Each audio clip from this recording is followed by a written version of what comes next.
2 Timothy chapter 2 from verse 19. 1 to go. Nevertheless, the foundation of God standeth sure, having this seal, the Lord knoweth them that are his. And let everyone that nameth the name of Christ depart from iniquity. Continue. But in a great house there are not only vessels of gold and of silver, but of wood and of earth, some to honor and some to dishonor. Verse 21. If a man therefore purge himself from this, it shall be a vessel unto honor, sanctified and meet for the master's use, and prepared for every good work. I am briefly exhorting you on the message I have titled DDD.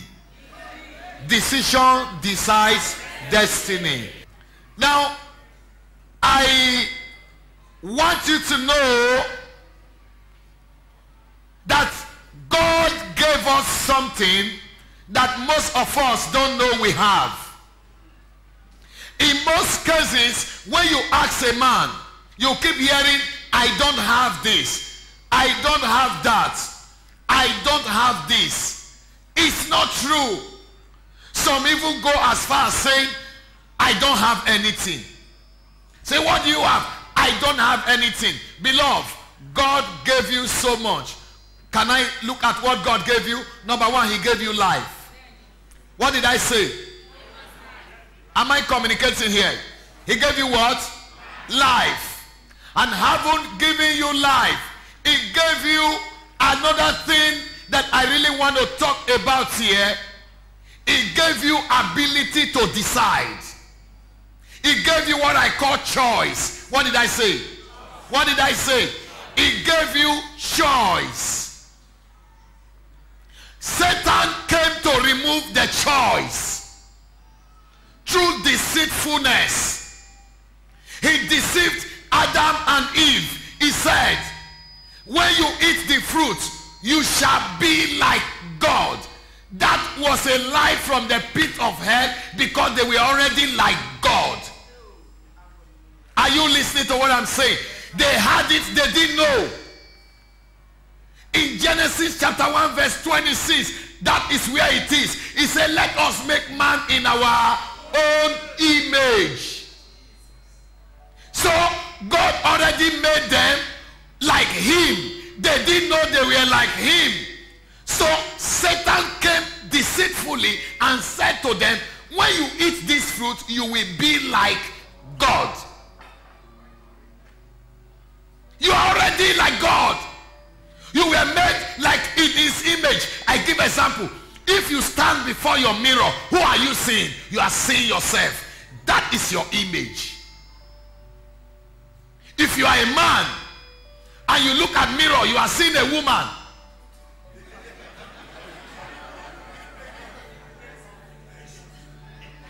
And that something went wrong in your brain. That means that you need a psychiatric attention. If you are a woman and you are standing before a mirror, you are seeing yourself as a man. It's an error. So an image is supposed to be a replica of the original, of the other. So Genesis chapter 1 verse 28 and Genesis chapter 1 verse 26, both of them, verse 28 says, and God blessed them. So another thing you are carrying, you are not aware of, is blessing. Somebody say blessing. Yes. Oh, somebody say blessing. Yes. Because what we always think is generational curse. Throughout the opening of my Bible, I have not seen generational curse yet. Are you listening to what I'm saying? So God made you like him, and you were supposed to be a superhuman being, because you are powered from above. Why Adam and Eve were in tune with God? If you watch, dominion. Somebody say dominion. How did I mean? Everything they look, they name. And the name they call the thing is what they bear.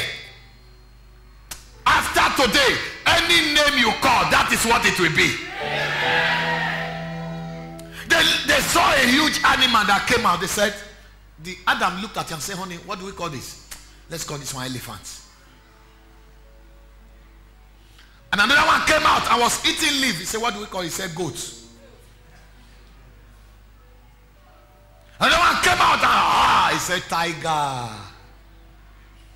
Or what they call them. You can't name anything until you are a dominion child. It is only dominion that makes people to be able to name.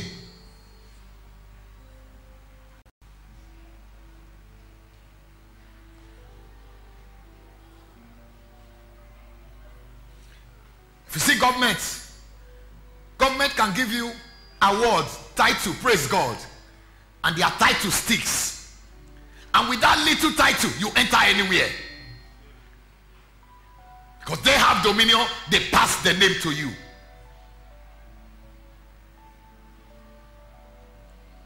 So, you have life.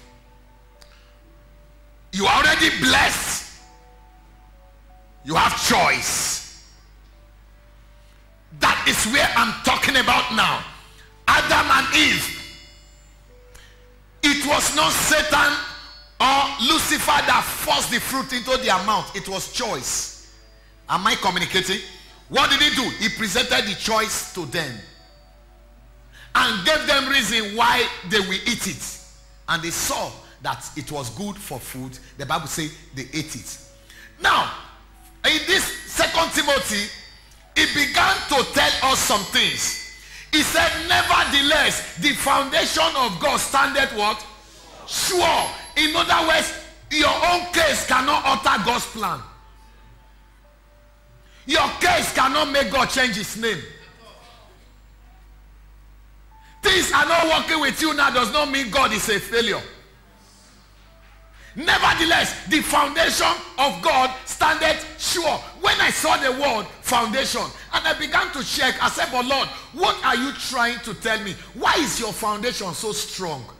Why is it standing sure? Why is this foundation so sure that it cannot be shaken? What is it about the foundation? I now realize God took me again to the book of Revelations chapter 13 verse 8. Can somebody open it for me? Revelation chapter 13 verse 8. And all that dwell upon the earth that worship him, whose names are not written in the book of life of the lambs slain from the foundation of the world. And all that dwell upon what? The earth shall worship him. Whose names what? Written in the book, Lamb Book of Life. Go ahead. Of the Lamb slain from where? From the foundation. That means the foundation of this earth is standing of sacrifice.